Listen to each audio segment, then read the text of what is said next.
Okay, good evening, everyone. Welcome back to our Wednesday night class that we like to bring light and love to all of you.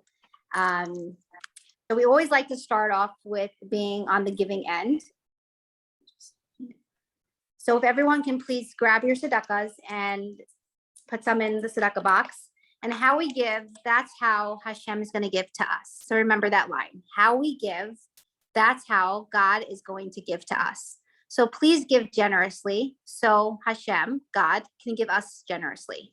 I was speaking to someone today and I said, I'm going to mention this on the class. She was telling me some difficulties that she has in her personal life. And I mentioned a recommendation to put a coin in the tzedakah box every day before she leaves the house. And the reason why I was told about this is that tzedakah is a form of protection. And when we give, it protects us. So we don't always know the power of a mitzvah, but mitzvahs really save lives. So if everyone can please consider giving with your families, your friends, your spouses, your children, tzedakah every day, and make it a priority, so we can all be protected, because not only do we need protection, our neighbors and our friends and our loved ones need protection. I'm going to start off with sharing something small. This week I was asked to work in my brother and sister-in-law's store to help out buy a more fine jewelry in Borough Park. And on the way, I decided I'm hungry. Who loves food? It was surrounded by a bunch of stores. So I went into Juice by Julie, and I met someone really special there. And I invited her on the class, and she's on tonight. I hope she's on tonight, or she'll be listening to the recording. But she went through something very difficult, but a miracle. And I was a little shy to go over to her because I overheard her say that she was in an accident. And I decided to just go over to her and say, I hope you're okay and you're feeling okay. And from that, we spoke, and she wanted to join the class. 2 strangers, but really we're not strangers. We're sisters, we're family, because when one's suffering, we're all suffering.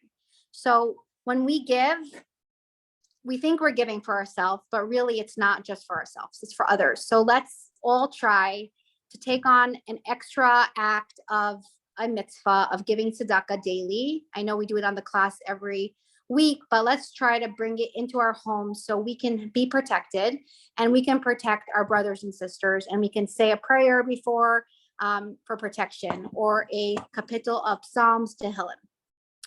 Tonight's class is really meaningful to me because Sarah Malka is a dear friend. We were always around each other when I was always visiting in Florida. We share cousins, we share an aunt and uncle, and we share so much in common. In life, we don't have control what happens to us. We only have control of our reactions. And Sarah Malka is a very positive, amazing person. And when you look at her, you would think she has no worry in the world, perfectly makeup face, beautiful hairdo, beautiful smile, but no one knows what people are going through. And when life gives you lemons, you can make lemonade, or you can keep them lemons. And Sarah Malka definitely created lots and lots of lemonade. And she's such an inspiration. When people go through things, they can go through it and they can keep it inside, or they can go through it and they can learn and share and help others. And that's what she does. So tonight, Sarah Malka is gonna share with us her journey, her hard journey, and her learning journey, and her inspiring journey with us. So if you don't mind to unmute yourself, Sarah Malka.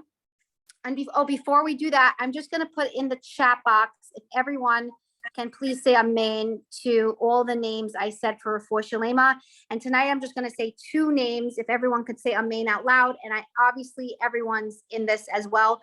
But my dear neighbor, Razel Basadas, she's in a coma and she needs a Refuah Shalema. and a dear friend's husband who needs a real miracle and a refuah shalema. His name is Shimon ben Aisha Alice. If everyone can say amen, and please, Amen. please take something on tonight, a mitzvah, so we can hear good news from everyone and Mashiach should come. And I'm also doing this class in memory of my dear grandmother. Hope she's proud, Rivka Dina Bas Yosef Yehuda. So welcome, Sarah Malka, and welcome everyone for joining tonight. Thank you, Chaya. What an introduction. And there's no question that your grandmother is more than just proud. And I saw someone made a comment in the chat. Joelle wrote, we should make lemon martinis. So I vote that your beginning of your Wednesday night class, you give tzedakah, then you make drinks, and then you start with your class going forward. I think that's a great way. I love that. But if everyone can prepare something, because we're going to bring after the class, and we'd love for you to have whatever you like to bring on. It could be water, it could be wine, it could be grape juice, it could be whiskey, it could be scotch, whatever you like to drink. Okay, so good evening, and thank you, Chaya, for inviting me on. I haven't really ever shared in this kind of forum before, but Chaya, as you all know, is very special. And so when Chaya asked me, I said, I'm going to, and my two reasons for coming to that I was comfortable to share, and why I have shared maybe in lesser forums before, are for two reasons. Number one is that, thank God, we've been blessed to see real miracles, and sharing those miracles shares how great Hashem is, and it's important. We, as Jews, we have an obligation to share the greatness of Hashem. And furthermore, what I know is that hearing other people's stories has given me a tremendous amount of strength. And if my story can give strength to others, then I have that obligation and to share with you. And that's what I'm going to try and do tonight. I'm not here to share a lecture. I'm here to share from my heart. And so please, if you have any questions, I'm very open. So I'm comfortable with any questions you ask. If I'm not comfortable answering the question, then I just will say, I'm not comfortable answering that, but I'll answer it as best I can. And I know Chaya will be stopping me if some questions come up, but I'm happy for this to be like a conversation. I'm also, as I go and share through my story, we're talking a story that spans over 10 years. So I'm going to keep it brief so that you can get a good timeline. But if you want to have more details, or you have a specific question on a specific element of the story, please feel free to ask. So as I said, it's a story that spans over 10 years.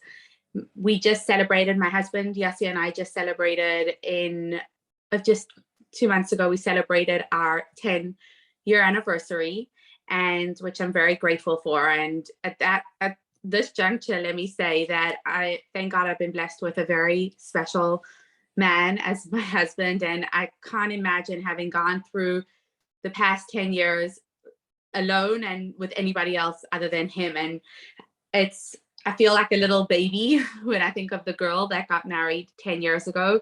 Feels like a lifetime ago, and it really has been, but we've been very blessed in that process. And when I share the story, the way that I see it is that most people in life don't get to see any revealed miracles. Our life is a miracle, but often we don't get to see those miracles in actuality. And I feel very blessed that in our lives, we've seen a number of clear miracles with our two beautiful boys.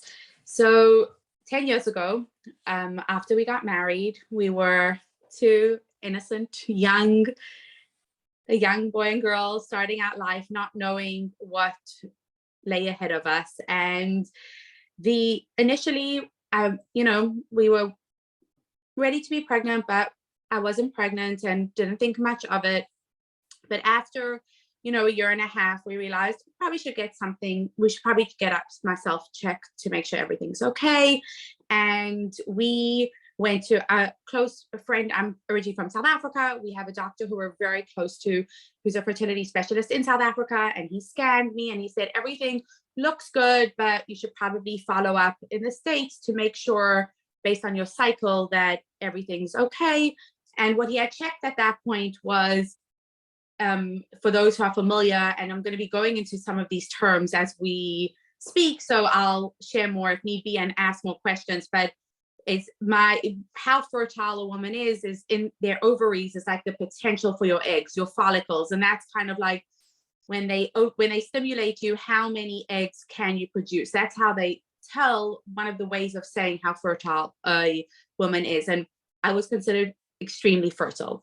So fast forward, we came back. I still wasn't pregnant. We were living in Florida at the time. I went to see a doctor, and it turned out it was a really simple issue. There's something called halachic infertility, which means that I was ovulating before I would go to mikvah. So I'm not going to go into the depths of mikvah, but when there's times of the month that you can be with your husband and times that you can't, and I was having very short cycles and I was ovulating early, and so that's why I was missing my opportune time each month, a little bit of medication, and the next cycle I was blessed, I was pregnant. Okay, not a big deal, not a big issue, really a minor bump in the road, and we were pregnant and very excited at that. Right around this time, and this is going to have a more significant meaning as my story unfolds, I guess at this point it had been 2 years since we were married, and so everyone in the family was wondering. We're both the youngest of 9, and I'm sure I know they were all praying and not wanting to put pressure, but stressing if everything was okay. And my husband's oldest brother, Ari, had come to visit us in Florida, and it was right around, I believe it was the time of Lag BaOmer when he came, but he came to visit us and he said, I have something that I want to give you. And I'm going to pull out my little purple pouch. And this purple pouch has all my blessings that others have passed on to me in here. And this pouch goes with us to every treatment, everything along the way. And throughout my journey, this pouch traveled with me and continues to travel with us. But he gave us something at that stage, which he explained was a coin from the Rebbe. And this coin was given by the Rebbe on Lag BaOmer, those on a specific year. And these coins were given at a Lag BaOmer parade. And he happened to be at that Lag BaOmer parade, and he was given this coin. And it said that those who were having a hard time with infertility, those who received this coin, it was a blessing for children. And so he had received this coin as a single, unmarried, and it's an unmarried bahar. And he had chosen he said, I want to give you this coin and this blessing. And, we were very grateful. He passed along this blessing to us. It meant a lot to us, but I put it away, and I had no idea how much it would really mean to me as time went on. So the pregnancy continues. We were living in Miami. We decide to move randomly to Jacksonville, Florida at the time. Super random, most random city in the world. Love people there now, but it was there's no such thing as random, but it was very strange. My husband was he was in real estate at the time, and I was doing pre-med. I had completed my pre-med. I was studying for the MCAT. I was very driven. I was ready. Knew that's what I want to do. I want to be a doctor. And my two loves of medicine were genetics and reproductive endocrinology, which is fertility specialist. And here I'm studying for my MCAT. I'm pregnant. My brain is a total pregnancy brain, which was a very humbling experience, trying to study and not really getting anywhere. But other than that, the pregnancy was nothing out of the ordinary. We were, as I said, in Jacksonville for the year. And when I was offered genetic testing during my pregnancy, I declined because we had done Dor Yesharim, and I felt that I was okay in that regard, and everything was fine. On the 23rd of April, 2015, our oldest son, Eliyahu Tovia, at that time, baby boy, was born in in Jacksonville, and everything seemed fine. He had a little bit of a weird high-pitched cry. As I said, I'm the youngest of 9, so my mom kept telling me that his cry sounded strange to her, and she, thank God, is a grandmother. May she live and be well many times over. But otherwise things were fine. And I kept feeding the baby. We went home. And as the days went on, we started noticing certain things that we didn't realize how much we were noticing it, but it was strange. The baby didn't smell like a baby should smell, and the baby would cry a lot. The baby would put himself into a deadlock against me, my breast, kind of pushing me away. And I actually had remarked that to my husband. It feels like the baby's pushing me away. And we had a very strange episode that's now 5 days into, he's around for 5 days. He's a tiny, tiny little baby. And in the middle of the night while feeding him, he turns blue and he stops breathing. We call 911. He starts projectile vomiting some blood, and then he's okay. But it was very traumatic. 911, fire rescue, rushing off to the hospital. And when we were there, they were like, no, everything's okay with your baby. Nothing's wrong. Baby must have coughed up a little bit of blood. Blood's very irritating to the stomach of the baby. A very strange episode. But that was it. Your baby's fine. You can go home. The vitals are fine. You just keep feeding your baby. Maybe it was a little bit of a cut that you had from your, on your nipple from feeding. And that was it. We went home. That was the day before his birth, and the baby was sleeping, and the baby was still sleeping. And we thought, oh, it must have been that it was a very, traumatic, tumultuous night. We try feeding the baby a little. He doesn't want to eat. He takes a little bit of a suck. Okay, it's just been a hard day. The baby's now 6 days old. That afternoon, I get a call from the pediatrician's office to say that we need to get into the car right now, drive to the emergency room, because on his newborn screen, which everyone may be familiar with, it's a little prick that they take on the heel at 24 hours old. It's a blood test that tests for many different things. And it's really anything that they can, with intervention, they can make a difference. And the call had come in from Gainesville, which was an hour and a half away from Jacksonville, that we needed to get into the emergency room immediately. We didn't know it at the time, but our Ellie was already in a coma. He was encephalopathic. And they said that something called maple syrup urine disease had popped up, and was a bizarre phone call, because the nurse who told me when she called, she's like, I've never heard of it before. I tried Googling it, and I kid you not, these were the words before I called you, but you need to get in the car and drive immediately to the emergency room. On the way to the emergency room, the attending from the emergency room called me, and she said, what's your ETA? And at that point, my husband went straight into the emergency lane. He said, if a cop follows me, he'll follow me to the hospital. And when we came into that exact same emergency room where we had been that morning, a very different scene met our eyes. A scene out of, from the movies, where just a hospital bed surrounded by doctors and nurses. And all of a sudden they were asking us questions, and everything we were saying was like gold to them. Where in the morning it was like, no, everything's fine. Any of my concerns, I had been at the pediatrician after the emergency room. Mom, you're not strong. If you're not strong, you're not going to be any good for your baby.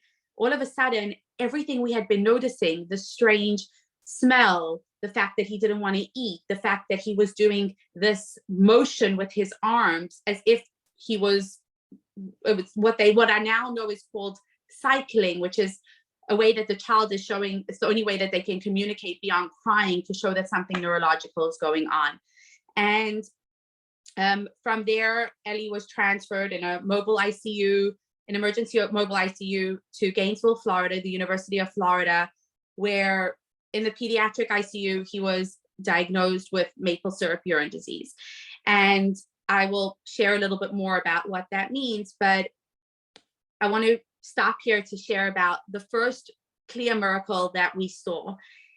when Ellie was 1.5, my husband was doing some research as to where the newborn screen is run in the state of Florida. So every state runs their own test like this. And what happens is the newborn screen is taken in every hospital. Every midwife takes this test. It's on a little card, and they're all shipped to one lab, and all the tests are run in that same lab. And sometimes you can take weeks, sometimes even months to get results on these tests. And sometimes, somebody could be late for sending it in. People aren't so necessarily always so good about sending it in. But our test results had come back. We kept being told we were very lucky because our Ellie had, they said, had it been one more day, he may have not made it because his body was so full of toxicity. And we wanted to find out, where's this test run? It turns out that the newborn screens, all newborn screens for the state of Florida, are run in Jacksonville. And had we not been living in Jacksonville, that extra day of travel for Ellie's newborn screen could have cost us his life. So that was the first clear miracle that we've seen. And again, we could have gone our whole lives with never knowing that, but it's once we knew that, and this was only at 18 months, we could see Hashem so clearly in the picture. In short, maple syrup urine disease is an error of metabolism. It's an inborn error of metabolism. It's the body's inability to break down certain amino acids. Amino acids build proteins. Our whole body is made up of protein. We need protein to grow. So it's a very complicated metabolic condition because too much of it can, God forbid, kill a person. Too little of it, the person cannot grow and develop. And so thank God, with medical research, there's amazing medical formulas, which is what Ellie would go on to live on. It was through this formula that he would survive. He wasn't allowed to have most foods. Most foods were considered poison to his body and, most importantly, to his brain. But as time went on, and with constant blood work and constantly, it was like we had our own little lab in our kitchen because there was the special formula. He needed to have a certain amount of either breast milk or regular formula, and then other additions we would be weighing and measuring, and everything it was constant calculations going on. We thought we had it under control, but then if Ellie would get sick, his body could break down its own. It wasn't just what he was taking in, it's also what his body was made of.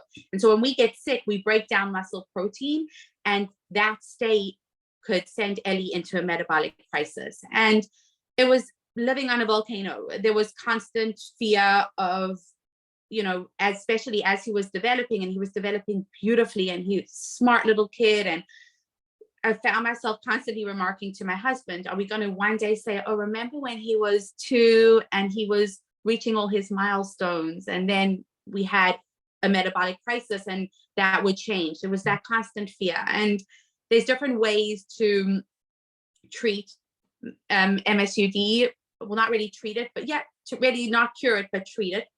And the one way is through a transplant, a liver transplant. And the reason is because this enzyme, even though it exists throughout the body, there's enough of it in the liver. And with a liver transplant, it processes it through the body, and you can lead a relatively normal life. Obviously, you become a transplant patient, and as we've learned, that has its own other slew of things. But the biggest piece was that we would be preserving his brain. So now we're at, the age of 3, and Ellie is a most adorable little guy. He had a G-tube because he needed to have so much of this formula. And at 18 months, he decided that he didn't want any more of it, and that landed us up in the hospital time and again. So he had a feeding tube. He had his cute little backpack where he would run around with, and he still is a lover of life. There's no other way to describe him. Even with every hospitalization, the one thing that we're so blessed with is that he's the happiest little guy, loves life, is just incredible. And we've learned so much from him. But we made this very difficult decision to give him a liver transplant. It took a tremendous amount of research, and that whole process, if anyone has questions, of listing him and the right hospital and all of that, was an animal unto itself. But at the same time, we knew with our child being diagnosed with a recessive genetic condition is that with every pregnancy came the risk that 1 in 4 that a child would have this condition. And we had been blessed with how well Ellie did, but we couldn't knowingly do that to another child. And so we knew that in order for future children, we had spoken to fertility specialists and to doctors, and the process would be IVF with an additional step called pre-implantation genetic diagnosis, which is where they check the embryo for the genetic condition. They create a special probe, and I'll explain how that works. And that would be the process. And it seemed relatively straightforward. Obviously, it would cost a lot of money. It would not be a natural process, but there was a way for us to have children, and healthy children to the best of science's knowledge and ability that Hashem has allowed. So we're blessed. It's all good. So it was during this time that we were deliberating Ellie's transplant, that we were inside, we had this in the back of our minds, but in our mind, we were going to let's wait till after Ellie's had his transplant. Who knows what's going to be with that. And then we can contemplate having more children. But we were visiting South Africa, where we're both from again. We were visiting our family, and I made a visit again to our friend who's a really amazing IVF doctor there, who runs VitaLab, which is a very well-known fertility clinic. And we were just sharing with him what our thought process was. And he said, listen, there's nothing to talk about regarding when we had met him 5 years prior, none of this genetic anything. There wasn't even a discussion of IVF.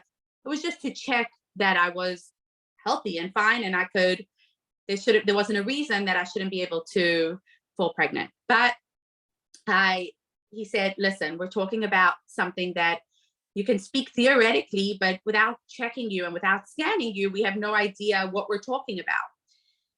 And he explained that, well, when it comes to PGD, which is pre-implantation genetic diagnosis, so it's IVF with testing the embryos, it's all a numbers game. You need to have a lot of embryos, and I'll explain why. So, okay, let's test you. We tested you 5 years ago. There shouldn't be an issue. We went in and tested, came back to his office, and he had that look on his face that we've seen many doctors have, those looks on their face. And he said, I don't know how this isn't a very well-known, there's not a lot of explanation in medicine for this, but you have a very low follicle count. So, and what we know is that 5 years ago, because we have it on record, 5 years ago, you were extremely fertile. So when we talk about regular fertility, age 20 to 30, at this point, I was 28 years old, relatively young. At those stages, they say, when you do a run of you should have at least like 15 follicles, 10 to 15 follicles in each ovary. At that time, they were only seeing 7 total. They were seeing 3 in one follicle and 3 in one ovary and 4 in the other.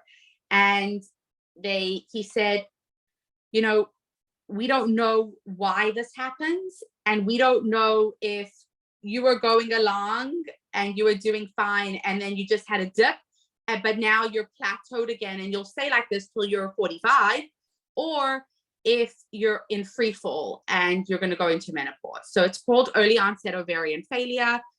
And for what we needed, it wasn't good news. We made the decision at that point to stay in South Africa and start fertility treatment, even though we were in the middle of deliberating Ellie's transplant, because we knew that there was no way we didn't know if this was my only chance. I did a few rounds of IVF, and thank God we got a total of 18 eggs, which was excellent. That was, even though we're back to a numbers game, and anyone who's been through IVF, that your numbers drop in straight away. What happens is they take a certain amount of eggs at the retrieval, and then they fertilize it in the dish, and they try to see how many can get to day 5 or day 6. and you lose a lot of them in that process. But with IVF, at that point, they either freeze them or they transferred right back into the woman to try and impregnate her. For me, it had to be frozen because these cells needed to go off to be tested. And in that process, we would lose a lot more. So on average, you lose like 75%, which is why, and it's such an expensive process, which is why you need so many eggs to start with. That's all going on. We have done they've created the special probe. Our little cells have been shipped from South Africa off to London to get genetically tested. And we're back in the US and we are in the process of preparing Ellie for transplant. And that journey had its own, and we can go into that. I'm not going to spend a lot of time on that, but you really see the hand of Hashem when you get a call that somebody else's child has passed away, and therefore there's an opportunity for life for your child. And it's every emotion in the world. For me, it was, very something I don't speak about this piece at all, but I'll share it here. As mothers, all I could think about at that time, and my mind should have been solely on my son, and all I could think about was this other mother. How is she coping, and how is this fair? How is my happiness coming from her pain? It turns out that the mother hadn't made it either, and that to me was actually like a sense of ability to say, okay, so we're going to bring life. We're going to be able to pass on the life of this child through Ellie, and all the good that he does in his life, and please God, he should go on to live a life of health and do amazing things in the world, are going to be through this gift that this family member chose to give to my son. And we, in Miami, Florida, at the University of Miami, is where Ellie underwent his liver transplant. We had a tremendous amount of support and love, and I'll speak about all the organizations at the end that have been tremendous support to us throughout.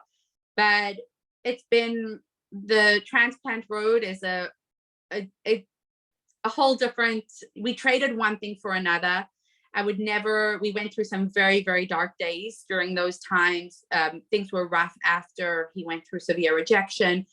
And it's been now, thank God, over 3 years since his transplant. And overall, he was just in the hospital last week and it had been 2 weeks of in and out of the hospital, but he has a normal life and he eats. When there's many people who knew him up until he was 4 years old, and they see him eating chicken for the first time, or eating pizza, or just not having to drink his formula, and being able to just be a free kid without having, we always joked that Ellie thought it was normal to have a lady in waiting, because he always had like a nurse or somebody that we could trust with him wherever we went, because especially as a little toddler, we couldn't trust that he wouldn't put a piece of chicken in his mouth. And thank God he's amazing, and thanks to the prayers and blessings of so many. And there's actually a Tehillim chat for Ellie that was created 3 years ago for his transplant. It's still going strong. I'm not on it because it's a little too difficult for me to see it and see what goes on. But I am told, and I have seen, that every single day, the book of Tehillim is just constantly being said. And I truly believe that Ellie rides on the prayers, and the reason he's done so well and continues to do so well is thanks to the prayers of others. So never underestimate your prayers and how your prayers may be making a difference in somebody else's life. I always say I truly believe that. So that's our Ellie. Once things had, calmed down a little bit after transplant, COVID hit. And so that was when we were starting to consider, okay, we had gotten word back that we have 5 embryos remaining, and 5 embryos made it, meaning 5 embryos that are not affected. So they don't have the condition. They may be carriers, but that's not a problem. And that's great. To me, that was like huge news. I was like, I don't even know that we'll use all 5. Like, will I even be able to? That's a lot. Well, silly me, because I was, as I said, COVID had hit. In the depth of COVID, I flew out to South Africa for my first transfer, and we transferred 2 embryos, 2 of our 5, and I was all excited. I'm gonna have twins. I was all, ready for it, talking as, this is what happened. I did what I had to do, and then I transferred the eggs back. It's all a transaction. Boom. Well, I came back to the US and started going for my blood tests, and they hadn't taken. Okay, that was a little bit of a hit, but that's fine. We still have 3 more. Now, this is early 2021, and we speak again to our doctor in South Africa, and it was coming up to the summer last year, and this process had already been going on. This process started 4 years ago. So we had a long conversation with him, and we said, we're going to come to South Africa for the summer, and basically we're not going to leave unless we've tried all 3 and I'm pregnant. We're not leaving, either we're leaving pregnant or we're leaving without any embryos.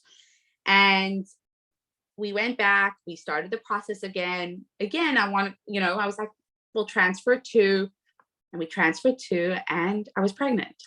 I was very excited and started going for my blood tests, and initially things looked really good. And then the numbers started dropping. And finally, the numbers came just by the next blood test. I had miscarried the 2nd pregnancy. Now I was left with 1 embryo.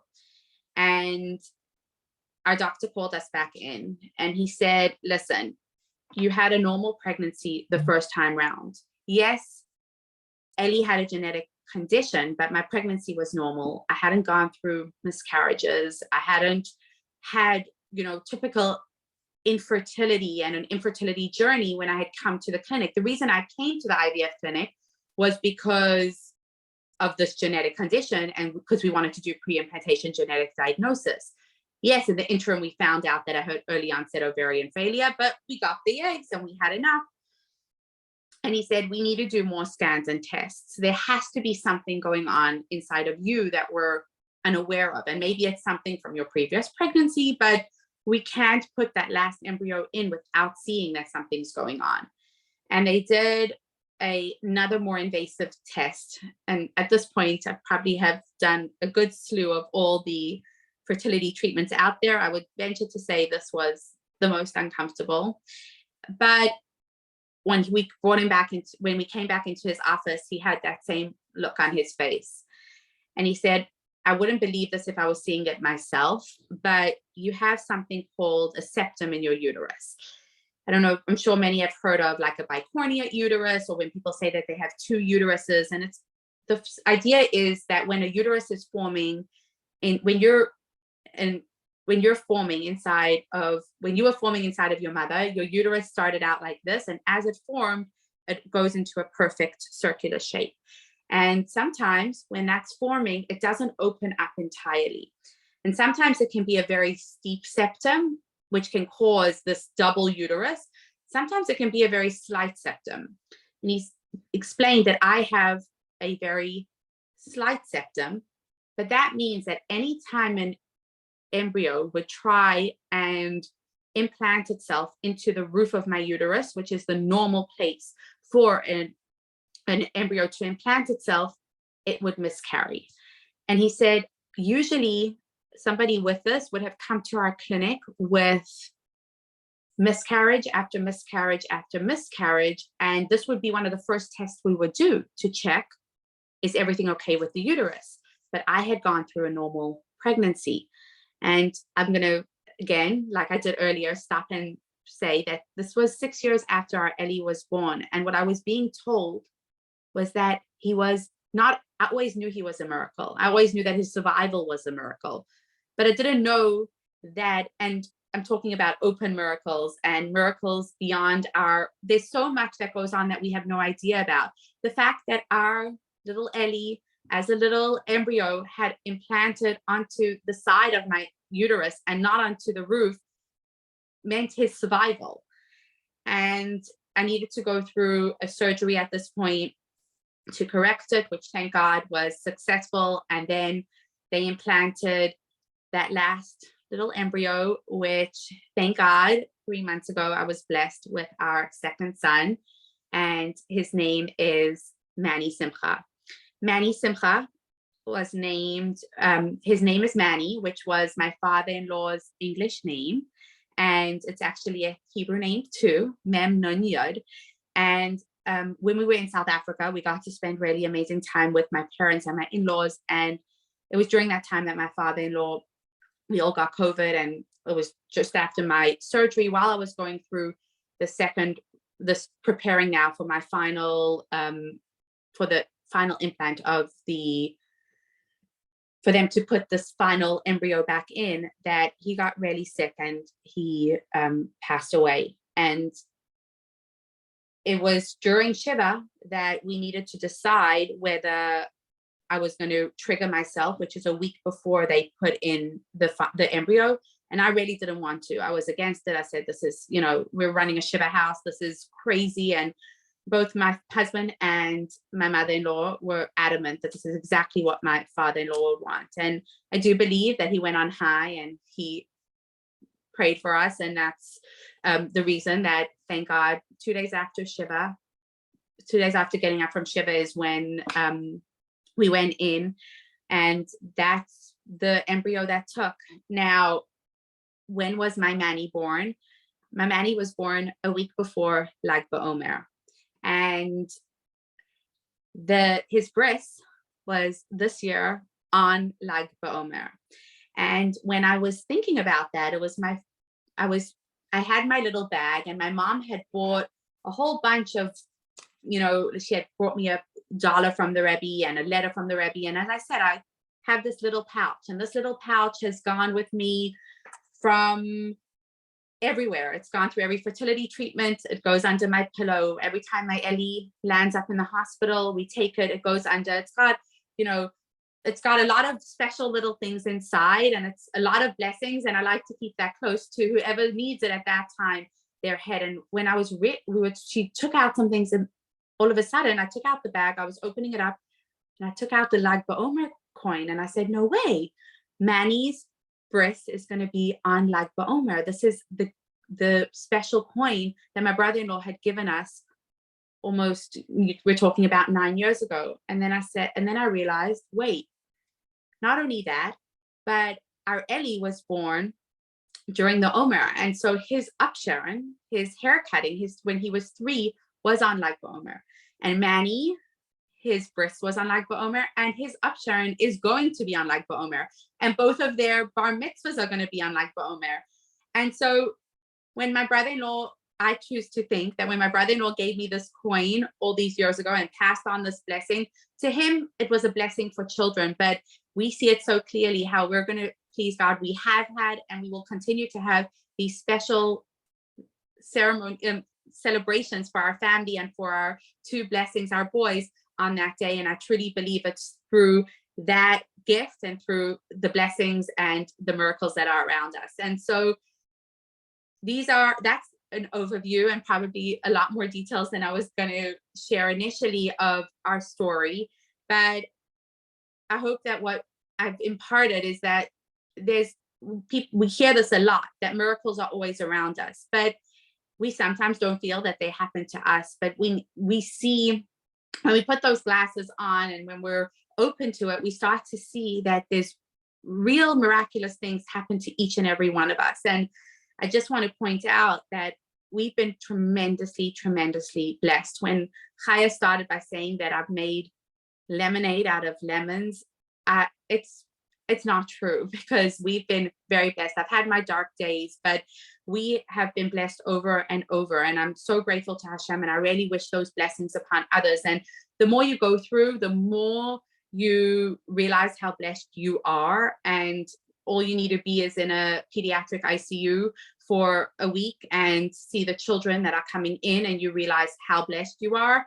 And all you need is to see those children sitting on their own and not have family, and your room doesn't stop. It's a revolving door of family and friends. And we've just been tremendously blessed. So that's my story. And now I'll pass it over to Chaya. I don't know if there's time for questions. There is time for questions. So we just got a question. Firstly, thank you for your talk. Thank you for your miracle. Thank you for hope for everyone who's waiting for children.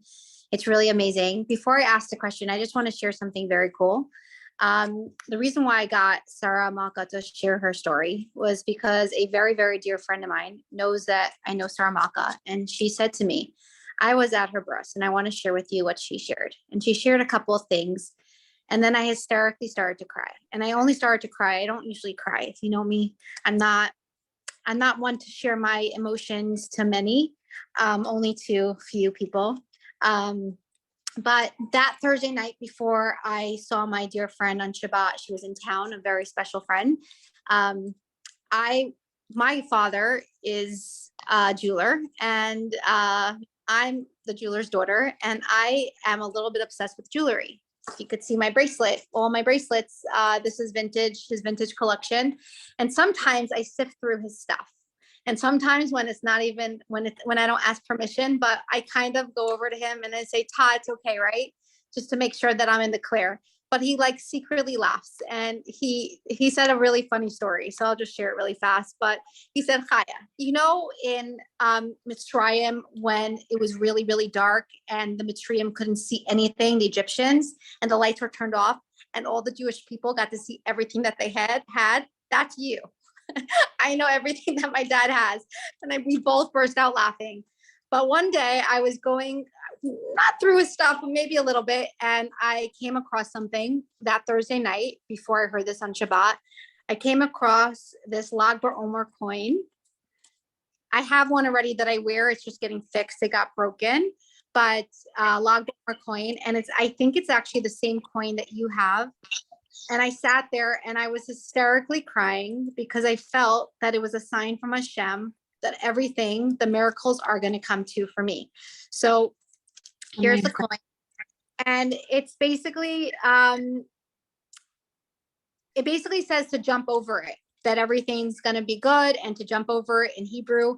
And the Rebbe gave it out. And I was like, wow. And that's why I reached out to Sarah Malka, but I have this coin, and please God, I'm going to get it in another necklace. So I'll have my rose gold and white gold necklace. So yeah, I feel very honored. It even says Chaya on the top. My mom labeled everything. I got it from the Lubavitcher Rebbe, and I feel really, really honored that you shared your personal, amazing story with us, and your blessings should keep continuing to be blessings for you, and you should have more blessings and everything that you want and need. And now it should just be a much smoother ride, and you should be able to help those that are waiting for blessings. That's my blessing to you.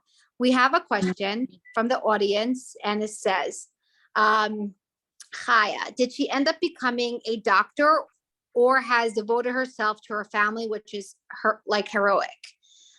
So can you tell us a little bit of your position now besides being a mom, like what you do, where you live, what's your husband's position?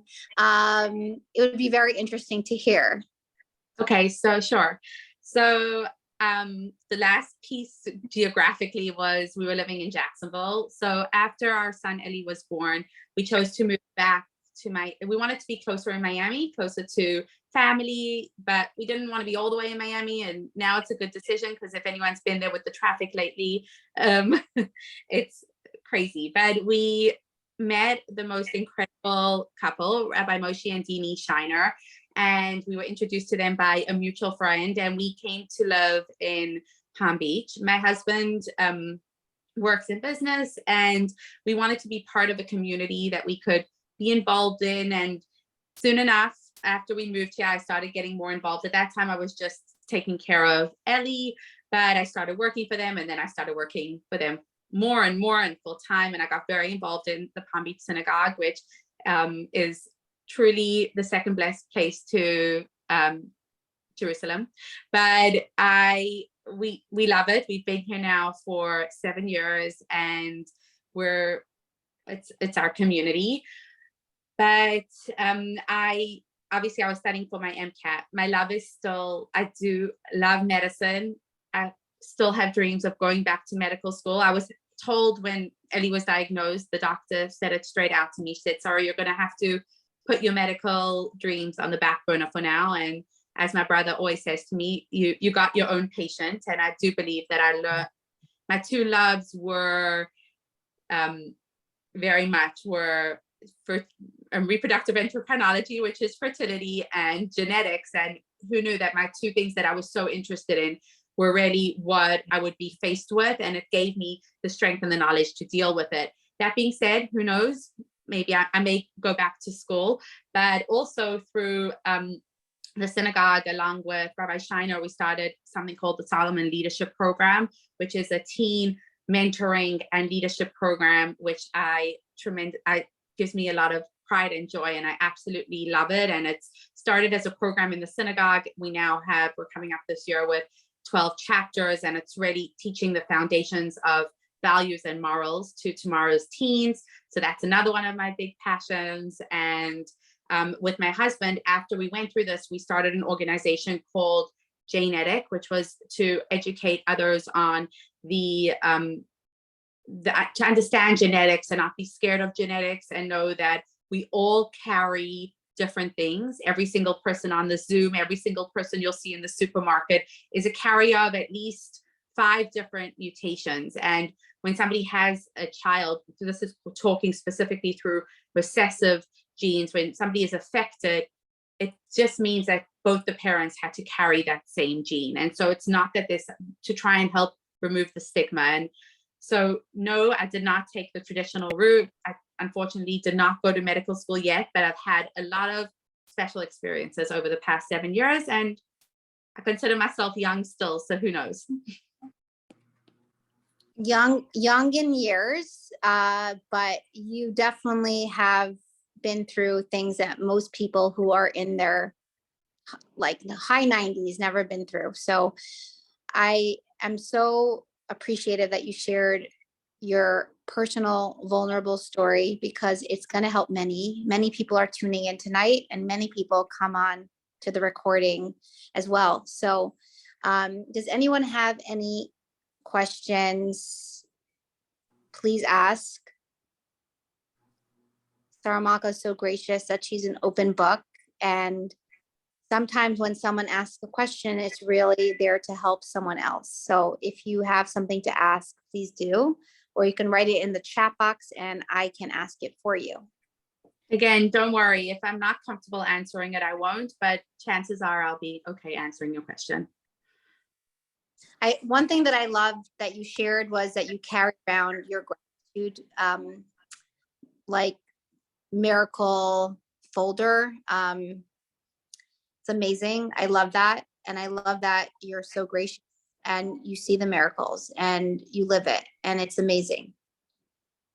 So that's really incredible. Everything about you is incredible. Hi, Chaya. Thank you. Look who's talking. I wouldn't have done this for anybody else. So. Well, I'm really honored that you came on and shared your story. I can't wait to meet your little guys in person. They can't wait to meet you all. You too. And thank you, Baruch Hashem. Thank you so much. Thank you so much. Today was a very, very, very holy day. It's Reb Leivik's yard site. Reb Leivik, for those that don't know, is the Rebbe Lubavitcher Rebbe's father. And I want to share something with you that I found out recently. My family, from my mom's side, had a very big connection to Reb Leivik. So before we do so, the video tonight is going to be shared separately after the class. So sorry about the we weren't able to share it on the screen tonight. If anyone can share it, you can send me a message. I can send it to you. But I put it in the chat, a little YouTube clip, and if anyone can unmute themselves and they can play it so we can hear the song before we start this Farbringen tonight. A Farbringen is a gathering where we're all going to share. Thank you. I don't know who YE is, but thank you. So if you could unmute yourself and play the clip, and let's see if it works. Javi, thank you. So we're going to see if it's going to.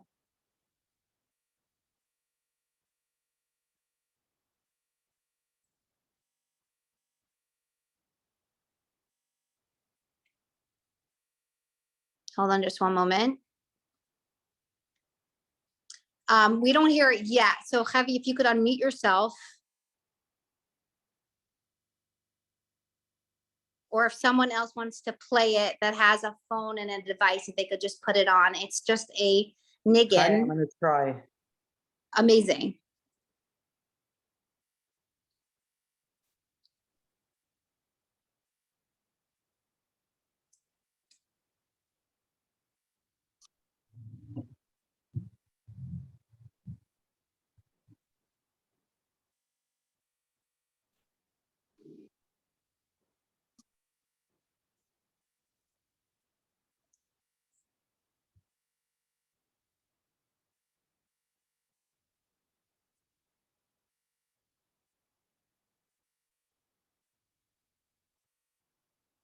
You just have to unmute.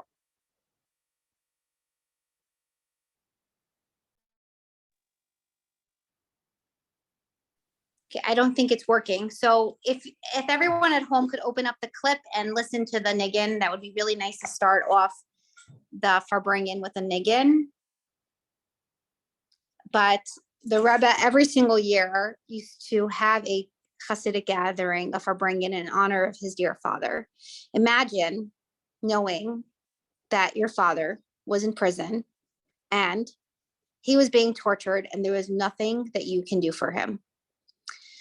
The Rebbe tried his best and got all his Hasidim to do mitzvos and learn Torah in honor of his father. He was arrested only for the fact because he was a thought out person, because he shared a lot of Torah and Chassidus, and in Russia that was forbidden. So I'm going to share with you how my family is connected to Reb Leivik, who I really feel so lucky that I have this amazing new, that I'm able to share this with you. And I was able to hear this myself. I have a great uncle who is alive, Kenai Nahara. He is 92. His name is Chaim Berwolshansky. He lives in Australia. I also have a grandmother who lives in Australia. Her name is Bela Stillerman. She should live and be well as well. She is Kenai Nahara 95. They went through a lot in their life and they were always on the run. Why were they on the run? My great grandfather, his name was Betzalel Wolshansky. Betzalel Wolshansky was a Moel, a Shochet, a Rav, and a very popular Chassid. He was the KGB knew who he was and they were after him. So they were always on the run. They went from town to town. They didn't stay for too long because they couldn't. They went to a town called Yekaterinsav. I hope I pronounced that right. And Reb Leivik had a shul there. Reb Leivik was the Rebbe's father and he was the rabbi there. He was so excited that my great-grandfather, Betzalel Wolshansky, was in town because the people that lived in the town were more simple Jews. And Reb Leivik was a Kabbalist and he loved to learn Torah and deep hidden secrets of Torah. However, his community, they weren't there yet. They were still learning the Aleph Beis. So he taught it to them with pride and love. However, he used to sit and learn alone. In those days, you couldn't there was no such thing as Zoom, and there was no such thing as WhatsApp, and there was no such thing as connection. It was all in hiding. Everything they did was in hiding behind the curtain. If anyone has any grandparents, my grandparents from Crown Heights, Yisrael and Riva Minkowitz, my whole life, the shades were closed. It never left them of what they experienced in Russia. Everything they did, they felt like they had to do it more quietly. Reb Leivik, when my great-grandfather Betzalel Wolshansky and Chaya Wolshansky, my namesake, came, they learned together deep secrets of Torah, Kabbalah, and Zohar. And then they were on the run again. When Reb Leivik was arrested, he was in terrible conditions in Chile, I believe. That was in exile. And they tortured Reb Leivik. They tortured him so much that one of the Hasidim that knew Reb Leivik, came to the Rebbe and showed him a picture. And the Rebbe wrote on the picture, "That's my father." Imagine, the Rebbe had to see his father. He was skins and bones, and he was wasn't in a good state. He didn't even recognize his own dad. When he got to Almata, when he was in Almata, my namesake Chaya cooked for Reb Leivik. She knew how to make nothing out of something. In those days, there was no food. My great uncle, Chaim Ber, heard it from him, had a Zoom call with him recently. He used to tell me that he used to stay in line, and he was a chevraman. He was a man who knew how to play the game. And he would wait in line, and he would flirt with the girls, and he would go back in line, and he would wear really big pants, and his mom sewed pockets, and he would fill the food and then fill it up again. And he even got to sell some of the food for some other goods that his family needed. So he got the food for the family, because by the time my grandmother and great grandmother was in the line, there was no food left. So he said he's going to be the man of the house and take care of it. So my great grandmother cooked for him. She didn't just cook for Reb Leivik, she made him delicious dinners. One time, after many times of cooking for him, Reb Leivik asked Rebbetzin Chana, who made this delicious food, in Yiddish. And he said, this is Betzalel Washansky's wife, Chaya. And he said, they should be blessed. They should be blessed with lange yarn. They should be blessed with long years and healthy years. So that blessing came into fruition. Thank God they all live. Some of them are still living, and they all lived long and healthy years. The Reb Leivik never, ever took something without being gracious and being thankful. And he blessed my great grandmother, and I'm so glad he did. May all my family have long years, healthy years. And I'm going to pass on that blessing to all of you. May all your family have long years and healthy years. When Reb Leivik was released from prison, two Hasidim, please excuse me, I forgot their names, came and brought him out of the terrible prison. He wasn't able to walk himself at that time. They literally broke his bones. And Rebbetzin Chana was so grateful. I just want to give a shout out to Rebbetzin Chana. She was such a good wife, such an Eishes Chayil. When her husband went to prison, she followed him and lived in terrible conditions. She even picked berries so he should have ink to write his commentaries and Torah, whatever paper he had. I don't even know what kind of paper he wrote on. But he did have a Tanya with him. And in the Tanya had many commentaries of hidden secrets and his commentaries on the Tanya, almost like Rashi and Chumash. So Reb Leivik wrote commentaries in Tanya. For those that don't know, Tanya is an amazing book that has deep secrets, and it really is it's a lifeline. It's a book that you can get everything that you need for your life and guidance. It covers every single topic. It's amazing. So please consider checking out the Tanya. The Lubavitcher Rebbe, Reb Leivik was the Lubavitcher Rebbe's father. Anybody that came and shared anything about his father, he stood up and he thanked them, and he gave them a lot of extra love and attention. Anyone who took care of his father, the father he couldn't take care of himself, unfortunately. My grandmother, Bela, she went in for Yechidus with the Rebbe, a private audience with the Rebbe. And she said to him, Russians are very into looks, many Russians, but especially in my family, it's a thing, Russians. So she said to the Rebbe, your father, your tata, was a Zeir Shena Mensch, and he had a very, very beautiful face. And the Rebbe smiled like no smile, and he stood up for my grandmother in Australia. Well, she was in America at the time visiting, but he was so grateful to hear anything that he could. The Tanya that was written in jail by Reb Leivik, it was gifted to one of these Hasidim that helped bring him to Almata. And one of these Chassidim, when he got the Tanya, he didn't keep it for himself. He gave it to the Rebbe, his son. And the Rebbe was so thankful and grateful. I do believe it's now in the library at 770. There's a beautiful library in 770 that has all these books that were smuggled in from Russia. We can learn so much from this story. Hakara Satov, thanking those that do something for us. My great grandmother didn't do it to get thanked, but in the end of the day, what we do for ourselves. It always comes back to us. So they had really, really long, amazing, and healthy years, and those that are still living should as well. Reb David Roskin was at a Farbrengen, and the Rebbe said to him, Reb David Roskin was a very big chassid, and he passed away.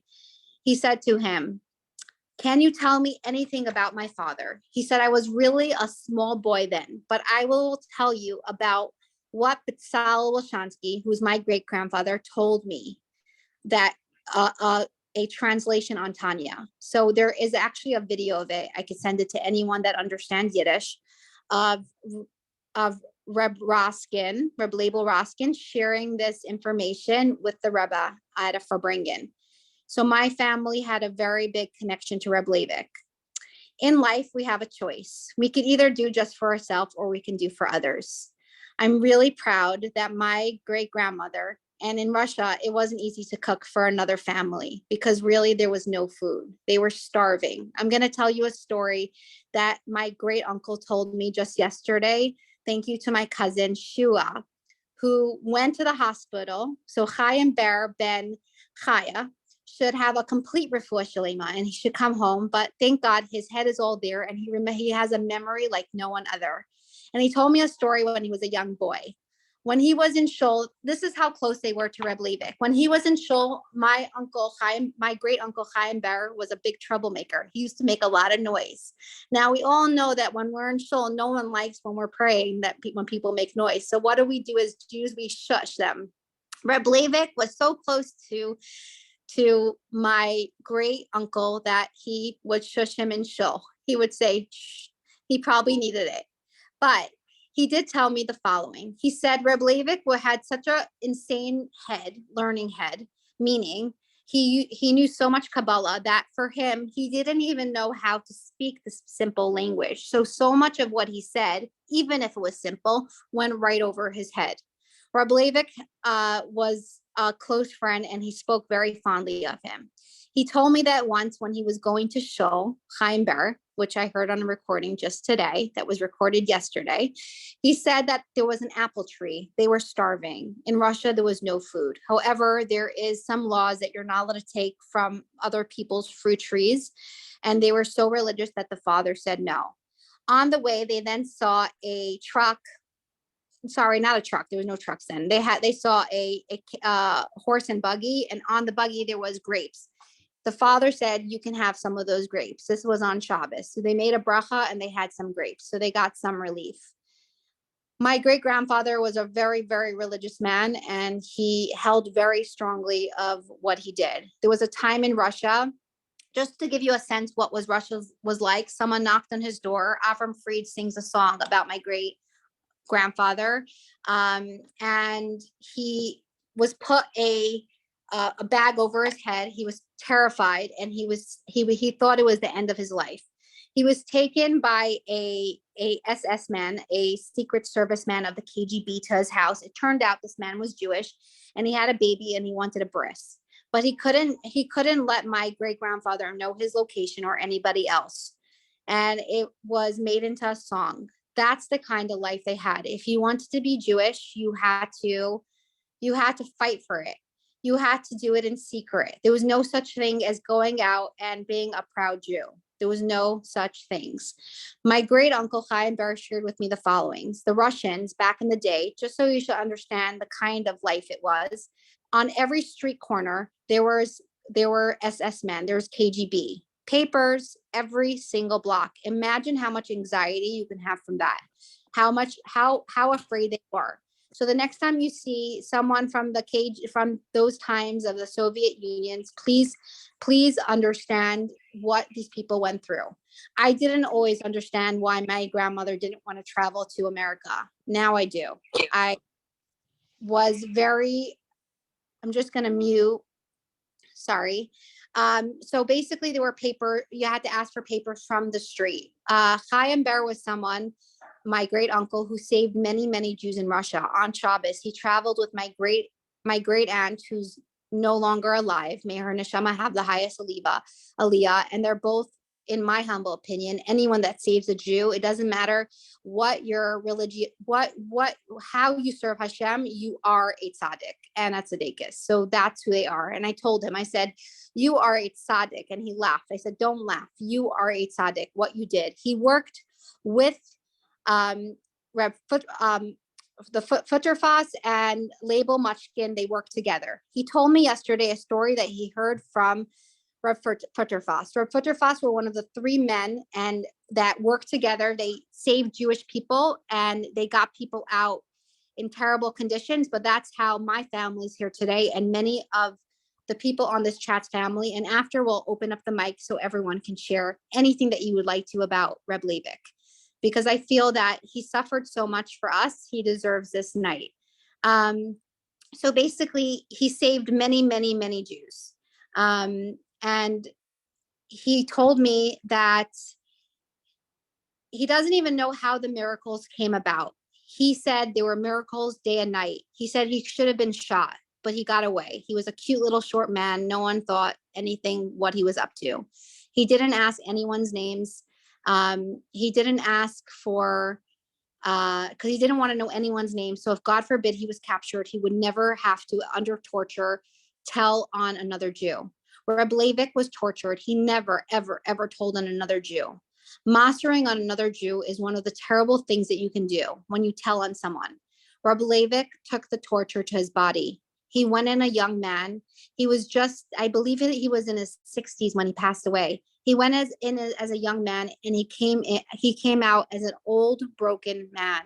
However, the only thing that they couldn't take from him is the Torah and the amazing mind that he had.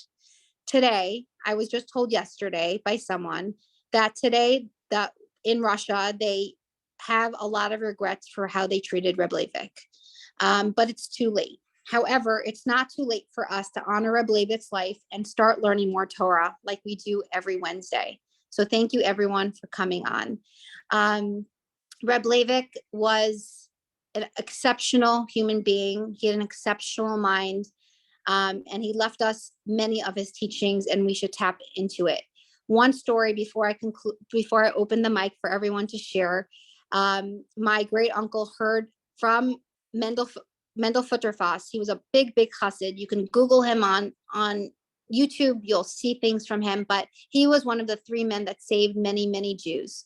I'm just going to side note this. I have a friend in Florida, a very dear friend, and I was talking to her grandmother about what life was in Russia. And it turned out that her father saved many Jews as well. However, there was a team. It was an underground team of people that did it.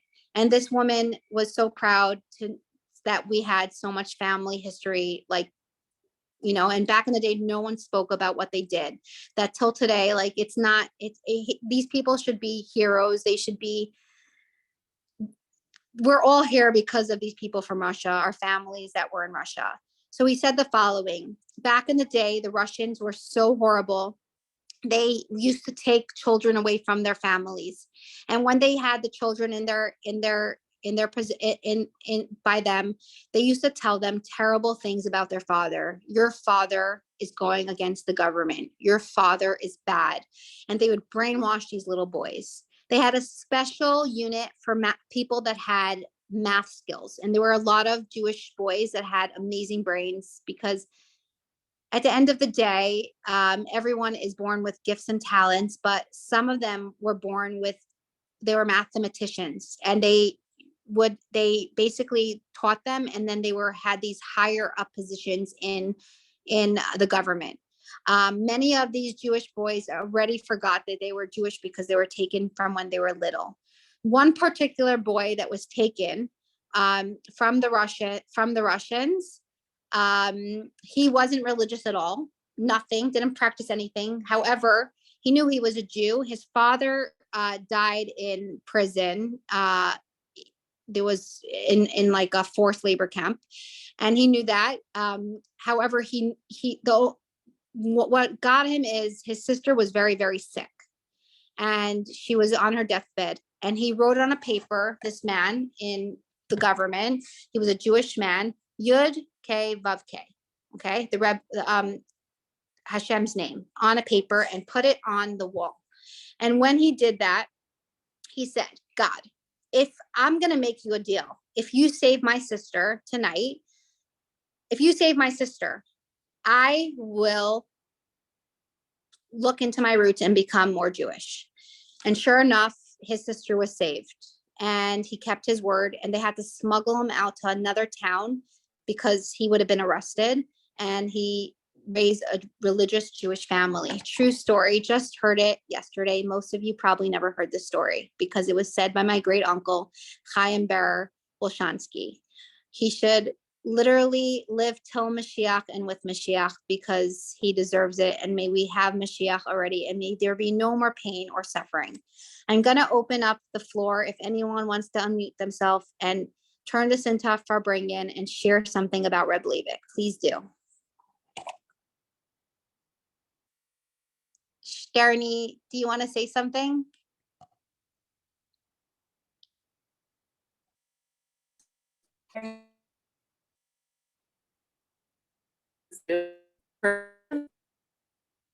Someone just unmuted themselves, but we don't hear you so well. It's a little bit, Do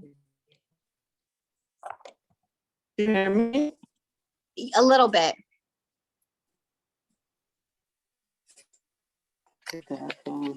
Yeah, not so much. If you're near a No, computer I and think it's the devices, it connection. might not work.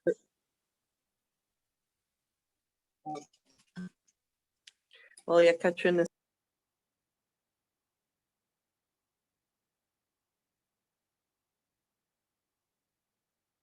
Thank you, Shandy. Shandy, do you want to share anything with us tonight? We'd love to hear how you guys like that Farbringen. I'm going to send everyone in the broadcast the video that we were meant to share tonight and the niggin of tonight. If anyone wants to unmute themselves real quickly, someone's raising their, Michelle, could you unmute yourself? Hi, thank you so much. So first of all, I wanted to say thank you for everything both of you said, and for also like explaining how life was in Russia, because I obviously know it was bad, but never like that, like every street corner, or even just so frequently. I would have had tremendous anxiety to even leave home. So, you know, I really appreciate every miracle story and everything you said about Russia. I did have a question for the speaker, if it's still okay to go back and do that. Of course. Thanks. So I just thought of something that, like, if and I want to thank her for such an amazing miracle story, for sharing it. It has inspired me, motivated me, really, really would definitely touch tremendous amounts of women, people, couples, children, you know, everyone. Tonight, every night is beautiful that you do, but tonight, of course, is very high among them. So the only question I came up with is if they planted 2 embryos, and if the key spot for implantation is where she had her septum, wouldn't only one embryo have tried to implant there and the other one would have had to go somewhere else, meaning that she might have lost one but not both? Were they actually vying for the same spot, or both trying to implant in that spot of 2, you know, where neither implanted? So that was, it's just a scientific question. The miracle is the biggest message, but I didn't know, I would be thinking of that tomorrow if I didn't ask. So Sarah Malka, could you unmute yourself? Just give us one moment.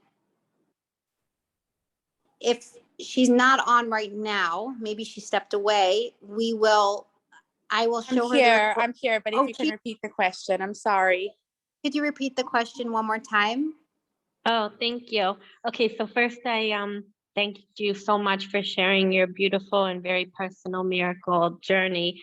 It inspired me tremendously, and I know it would inspire many, many in their own challenges that many of us have in our lives.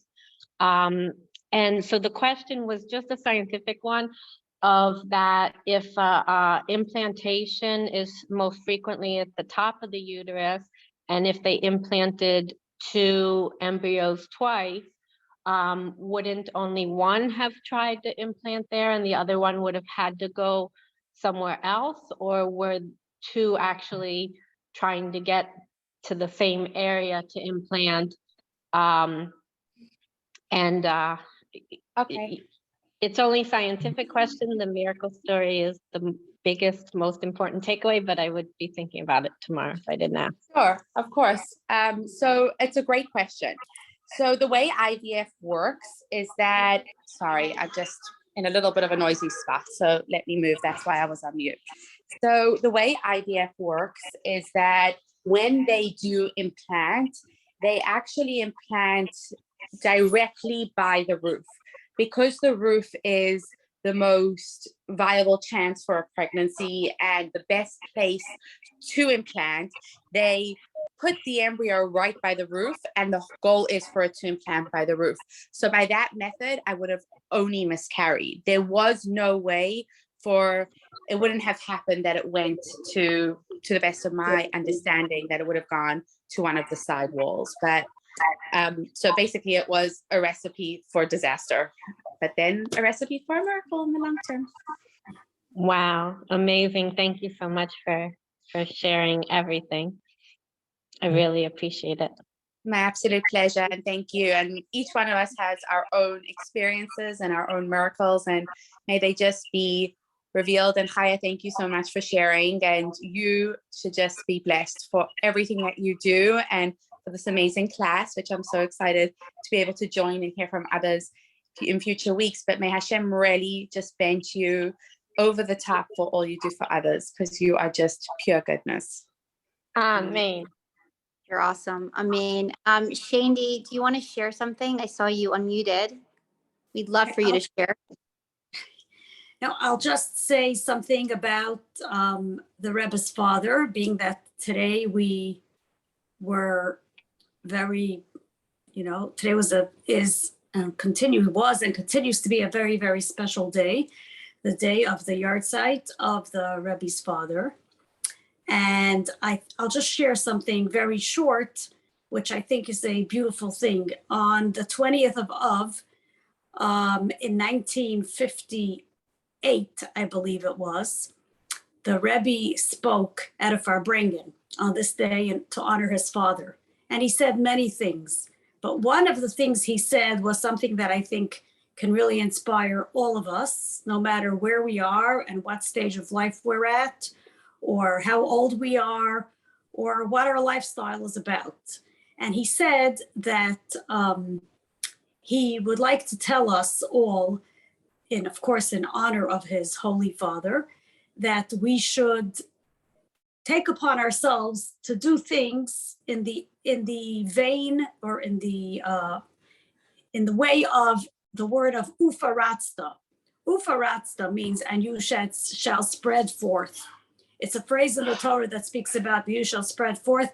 Ufaratzta yama v'kedma v'tzafona v'negba. It means to the north, to the south, to the east, and to the west, to all over the world. And he said that in this country, this is 1958, the Rebbe said, in this country, and these are the words he said, I'll say it in Yiddish, but you will understand it even if I do not translate it, even though I will. He said, in this country, da gleicht men zu reden zu der point. People in this country appreciate when you speak to the point. And he said, the point of this is that we should all take upon ourselves to study Torah and to do mitzvahs and to give charity and to do all these things in a way of paratza, of spreading out.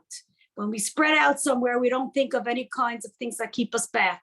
We want to do things in a real broad way, in a real way filled with strength and with what we call in Hebrew harhava, with tremendous expansion. And he said, but then we start to worry. I don't have a lot of time to study Torah. I don't have a lot of money to give charity. I don't have a lot of wherewithal to do mitzvahs. So the Rebbe said, he borrowed a phrase, which is that God says, loan from me. I'll lend it to you. And then I'll make sure that you're able to pay back what you owe. So he said, we asked God, give us a loan, give us the time, give us the money, give us the ability to study more Torah, to give more charity, to do more mitzvahs, and we will be able to repay him for what he did.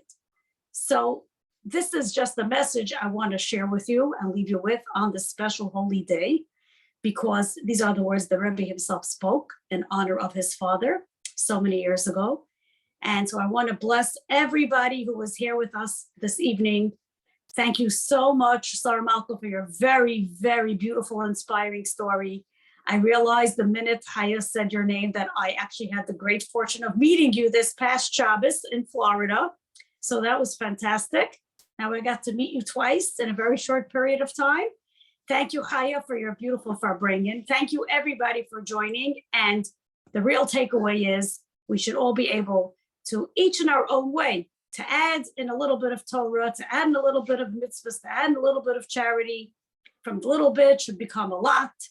And we should all see, like Sarah Malka's miracle story, revealed miracles in a real revealed way, because the Baal Shem Tov said that we all see miracles all of the time.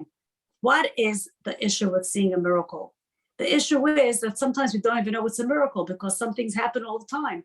So we don't realize, for example, if you would think the rising of the sun is a massive miracle.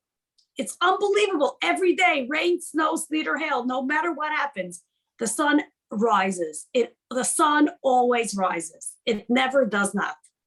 The Baal Shem Tov said, however, because we expect it to rise every day, we don't no longer think of it as a miracle. But had we had the ability, each one of us was told at one time in our lifetimes the sun would rise, what would we do? I know I would not go to sleep the night before because I would be worried that I would miss it. Imagine the songs that would be written, imagine the videos, imagine the movies that would be made about the sun rising. It would be unbelievable. And here we have it every moment. But we're asking God, he should show us some real revealed miracles. Each and every one of us should be blessed with exactly what we want and what we need. And I say it again here, Chaya, you should be blessed together with Izzy to be able to welcome Zara, Chaya, Vikayama, beautiful, healthy, wonderful children. And everyone who needs a bracha should have it. Thank you so much. Amazing. So much, Andy. Amen. Thank you for sharing those beautiful words, and we should all see the miracles. Someone just posted in the chat how they just came on late. Thank you for all those that joined. I know some of you are new here. We have a weekly class, so I'm going to put in the chat my phone number that you can reach out if you'd like to hear about it. But really, thank you, everyone, for lighting up my week. And Sterni, mazel tov to you. No, thank you. I wanted to share that the Yekatrinas of today is where my sister Rebbetzin took over the Rebbetzin Chana for so many years. There was no other Rebbetzin. And there were so many brachas very clearly revealed because of Reb Leivik. And may they continue and have the brachas so that their city could flourish again because of what happened 6 months.